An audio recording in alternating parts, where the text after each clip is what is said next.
Good morning again and again and again. And I'm very grateful you're all here. I know it's a holiday weekend, and I know several people have family in from out of town, and have saw a couple from our church yesterday, and you know, I didn't have a backward collar on, and I don't ask why. Are you going to be in church Sunday? It's none of my business. It's between the person and your indwelling. It doesn't have anything to do with me. However, I went into a restaurant with a girlfriend last evening, and they were there, and I went over and said hi. They had their little grandson with them, and they said, "Oh, Donna, we won't be in church tomorrow." I said, "Okay." They said, "You know, they work long hours, whatever. We're going up north." I said, "Fine, enjoy. Come when you get back, you know." So anyway, I'm glad you're here. And excuse me, I was,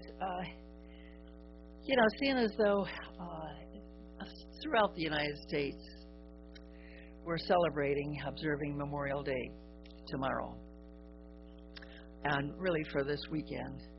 And you know, this day, Memorial Day, always brings sadness to so many people. It brings memories of the past, and it also revives a loneliness of spirit that some would like to really forget and move on, and other folks just sort of hug the closeness to themselves. However, our annual observance of Memorial Day can be made very valuable, and practical habit if we use it to stimulate the remembrances, because we all have wonderful remembrances of past good. You know, I was thinking of our church family here, and as most of you know, we have a memorial book and a memorial fund, and we have so many items here that were purchased because people wanted to have something in the church home that they could say that they gave the money for a loved one. Our candlesticks, our unity wings, our love offering bags, the front doors of our church, the window over in the narthex, over the steps going downstairs, the dove that's there in that window,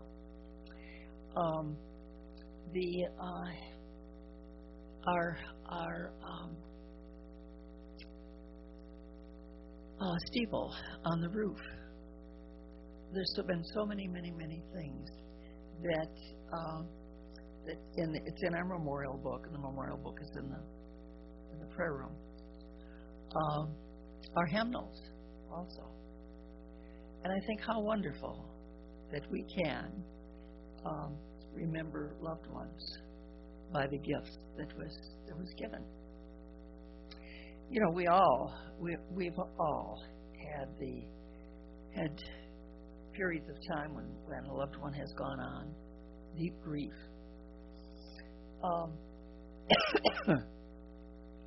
The loneliness left by the absence of that one.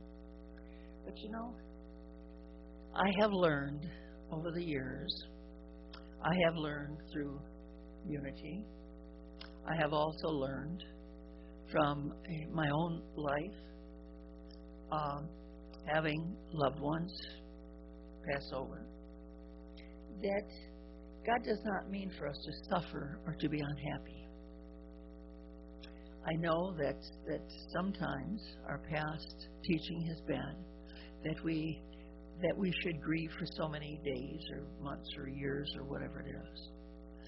And I believe that yes, there is a time. There is a time that we do have that feeling of loss, of grief, whatever. But there's also a time for us to know that God gave us a life to live gave us a life to live also. And that we are to know that there is, if that presence of God is with us here and now, that same presence of God is with that soul on that soul's journey. And so as I said, I don't believe that God means us to suffer and to be unhappy for long, long periods of time at all. Because, we turn away from the things that are causing us pain. And we bless that person or that soul. We bless that soul. And we unify ourselves with a mind and heart with a God presence, that loving God presence. Today there are many, many hearts in need of healing because of the loss of a loved one, the weariness of life, etc., etc. And the bottom line is, the truth of this whole matter is that no one can retain health and vigor and aliveness if we harbor a broken heart. We know probably many of us have had a broken rib, a broken leg, a broken arm, broken whatever. And none of us succumb to that. But there's a lot of people that succumb to this, what's referred to as a broken heart. And, I like to think, and I do know that the Scripture tells us that out of our heart comes the issues of life. What we feel, we experience out here. So, I'd like to share with you this morning some ideas. There's something about the immortal spiritual you, the immortal spiritual person that has left our sight and has gone into God's other room. That eternal, wonderful, wonderful part of everyone that is never harmed, that's always beautiful. And we refer to that part as the soul. Some of these ideas may be new or different to you, but I would like to ask that you just hold the ideas at bay. Just, hold an open mind. Perhaps you'll hear something that within you will click. Will say, that sounds right. So on. So there exists in every person's mind the hope and the belief of immortality. The immortality of the soul is that part of us that no one sees. That there's something about each person, that when this earthly life experience is over with, seems to come to an end, that there's something that still goes on, and that we don't really die, as often it's referred to, that there is no death. There is no death. That there is a transition from one experience to the other, from one life experience in the visible to another life experience in the invisible. Emerson had this to say about immortality: nothing is dead. It says, men find themselves dead and endure mock funerals and mournful obituaries. And there they stand looking out the window, sound and well, in some new and strange disguise. When this physical existence ceases and the soul severs its connection, when this physical existence ceases, from the soul, from the physical body, physical expression, then the ones to whom we think are dead or not, the soul is there. The soul is there. Sort of looking out, as Emerson said, sort of looking out another window. I like to think, and whenever I have a memorial service or funeral service, I always include the idea that this loved one has gone into God's other room. And you know, in Scripture it says that God has many rooms in His great house of life. Now, I don't think that was just put in there because they had room to put it in. I believe that those words were put in Scripture because it's the absolute truth. That in God's great house of life, there's many rooms. And the loved ones that have passed over into the other room that we cannot see. That we cannot see and we cannot visit at this point. But their soul goes on. And most certainly, and have a new embodiment somewhere along the line. I'd like to share with you this morning a card.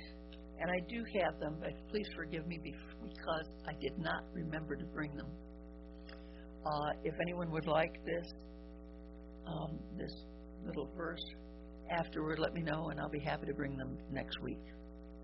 This is Reason and Revelation. Since I'm convinced that God is all, and all is good, because I understand that God is life, and life is God, I daily demonstrate that here and now we are in heaven, and I can let you go.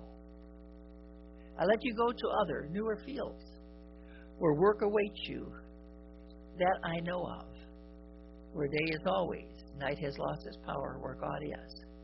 I can let you go. So excuse me, we may all consider ourselves immortal beings. We like to enjoy the thought of our immortality. It's a I believe, rather outrageous position to take and believe that God has made some people immortal and others not. Therefore, we like to feel, excuse me, if we are rational human beings, I believe we are, that we are immortal. And all people then must be. There must be a piece, a part of everyone that is immortal. And I believe it's referred to as the soul. So let's remember that the idea of heaven and hell, as conceived in theology, comes up front B. That is conceived as theology is merely a psychological reaction to a desire of the mind of people who would like to control or coerce the consciousness of others. Okay? You know, a lot has been said or taught out of fear, rather than down real the bolts and nuts of truth. A lot of religion has been taught for people to fear. And God is not the author of fear. God is the author of peace and love. So, you know, there is, we certainly move. Let me back off just a minute, back off just a second. We certainly have moved past the belief that our loved one is lying in the grave.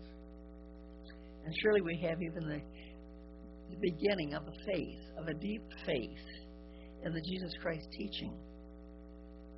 If it was not so, Jesus said, if it's not so, I wouldn't have told you. Jesus resurrected. There's that part of this Christ consciousness that resurrected. And so I teach, and I have to believe, that Jesus is not the only one. He said, follow me. Follow me. And as we follow the teachings of Jesus Christ, we know that life is eternal. And I think one of the things that we can certainly think about is when when we look out in the fall and see the flowers wither, the trees lose their leaves, etc., and everything looks dead, but only for a short time. There's a very short length of time, and everything has been given the energy and the life force again. And the flowers bloom, the trees, buds, leaves, etc. And I believe that that's such a wonderful example for us to look at and to know that God is life eternal. Rather than to see our loved one, our dear one, in another life experience, but not seen. We see that, not seen by human eyes. They are in another life experience that we cannot see with the human eyes, but most certainly is, as I said before, as Scripture tells us, in another room in God's great house of life.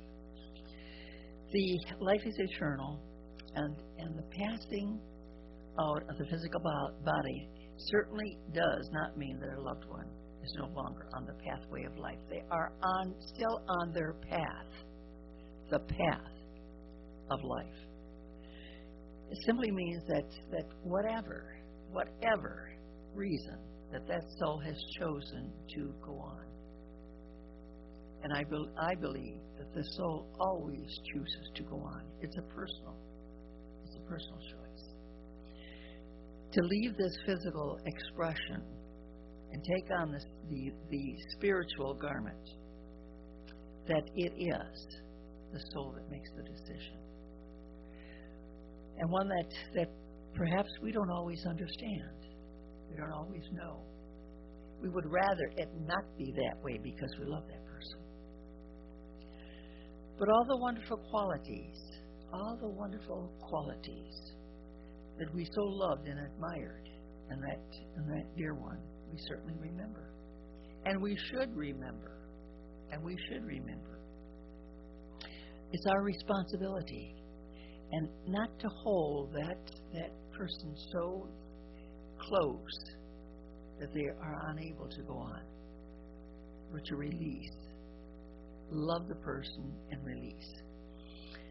I'm sure I've told this before, and I most certainly am going to share it again today, that when my husband made his transition, or was ready to make his transition, now I shouldn't say ready, no, he was thinking about it, okay, and he said to me, his physical body, he didn't feel as though it was doing what he wanted to do, because he was always a very, very, very active person. And I know that some of you knew Ray, and remember Ray. Very active person. And he said to me, this garment here is not doing what I want it to do. And so he said, I think it's time that I lay it down. And what do you think about it?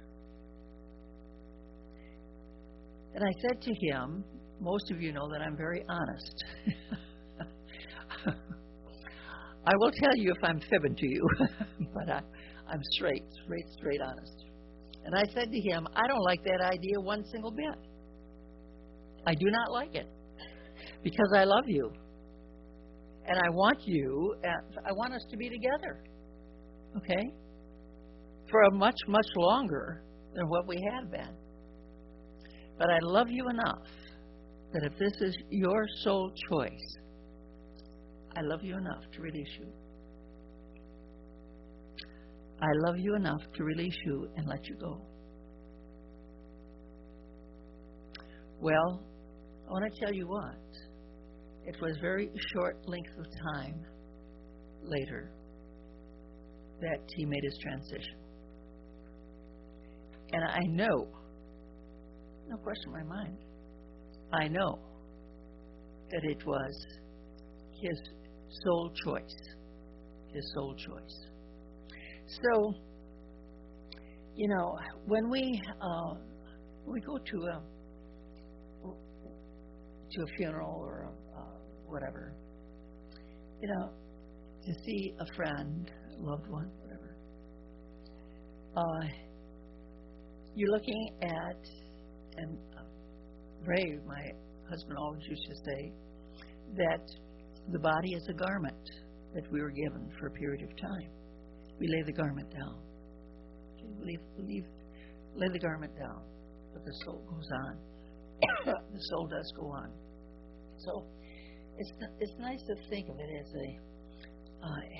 this is good and healthy and a happy time. We can release that one in love. We're not pushing them out of our life or whatever.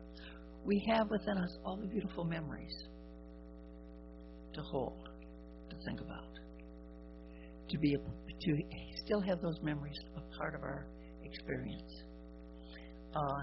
There's been a lot of people comforted with a very simple unity statement that there is no separation in spirit. There is no separation in God. Because once a person has touched our consciousness, they have touched our consciousness and we have touched theirs. So therefore there cannot be a separation. There's no separation in spirit or in God. So we can most certainly at this time, at any time, when we think of a loved one, and you know, there's lots of times that I'm working to do something at home and I can't quite get it figured out or do it, and I'll say, "Boy, Ray, I wish you were here because you could do this for me." Okay, but anyway, it is, I believe, a wonderful, wonderful feeling when you can say, I can love someone whether they're in my presence or whether they're not. Okay? We can love someone if they moved out of our sight. We can still love them. So let's take a moment, and I would like to close. I'm sure that many of you know or are familiar with what's called the Traveler. We have them in our book room. There's both for male and female, and if you'd like to step in there, and if we should run out, if you want one and we should run out, we can reorder easily. The Traveler was written by James Gillett Freeman many years ago. I think this is quite interesting because Jim Freeman has always been known as our poet laureate, and his wife made her transition. He was a unity minister, and so on. She made her transition. He was just really wrought with grief and sadness and all the rest of it. And was out walking, and as the story goes, he was out walking, and he had this feeling that he should just sit down. There was a park bench, and he sat down on the park bench. And Jim always had, I knew Jim personally, Jim always had a pen or pencil in his pocket and an envelope or something to write on. And I always laugh because people here say if I want to write something, I would write it on toilet paper if I didn't have anything else to write it on. And I think Jim would do the same thing. But anyway, he sat down in this grief and sorrow that he was experiencing, sat down on the park bench, and these words began to come to him. He took a pencil, a pen, and got an envelope out of his pocket and began to write. And so if you just take a moment, if you want to close your eyes.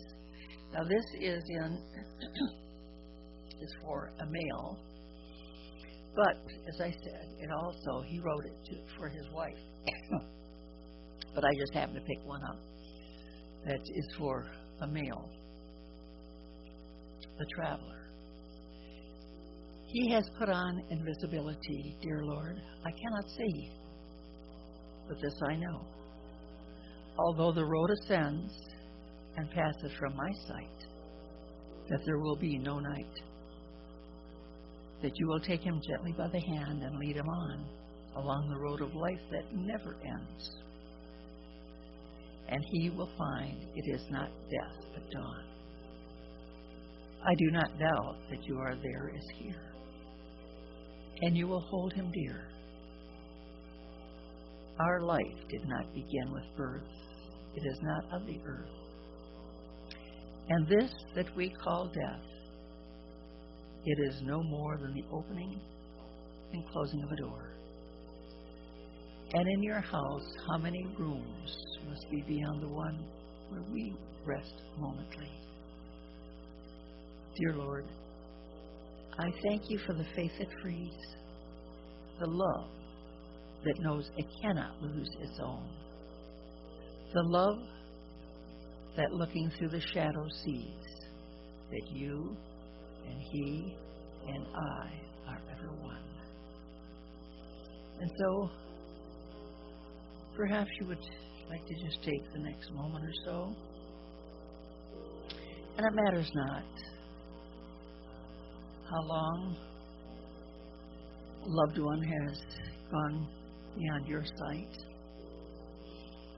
but perhaps you would just like to send that loved one a blessing. Perhaps thank them for whatever they brought into your life experience.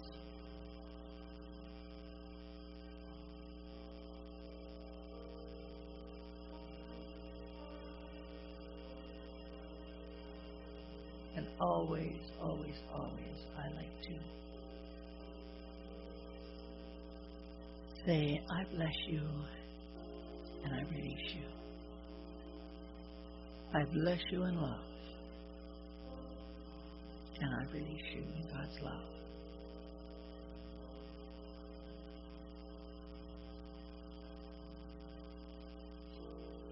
And so it is, in the name and through the power of our elder brother, Jesus the Christ.